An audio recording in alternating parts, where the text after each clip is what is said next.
Taste the Daily. Villupuram மாவட்டம் ஆனாங்கூர் ஊராட்சி மன்ற தலைவர் சங்கீதா சாதிய தீண்டாமை கொடுமையால் அவமதிக்கப்பட்டதற்கு கழக பொதுச் செயலாளர் எடப்பாடி கே பழனிசாமி கடும் கண்டனம் தெரிவித்துள்ளார்.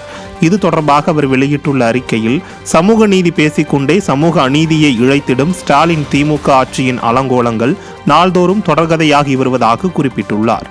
நாற்காலியில் அமர விடாமலும் கோப்புகளில் கையெழுத்து போட விடாமலும் சாதிய ரீதியாக திட்டி அவமரியாதை செய்வதாக பஞ்சாயத்து அதிகாரிகள் மற்றும் திமுகவினர் மீது பழங்குடி இருளர் சமுதாயத்தைச் சேர்ந்த ஆனாங்கூர் பஞ்சாயத்து தலைவர் சங்கீதா குற்றம் சுமத்தி காந்தி ஜெயந்தி நாளில் கிராம சபை கூட்டத்தை புறக்கணித்துள்ளதாக கூறியுள்ள கழக பொதுச் செயலாளர் எடப்பாடி கே பழனிசாமி, விழுப்புரம் மாவட்ட ஆட்சியர் அலுவலகத்தில் சங்கீதா அமர்ந்து தர்ணா செய்து தனது எதிர்ப்பை காட்டியுள்ளதாக ஊடக செய்திகள் தெரிவிப்பதையும் சுட்டிக்காட்டியுள்ளார்.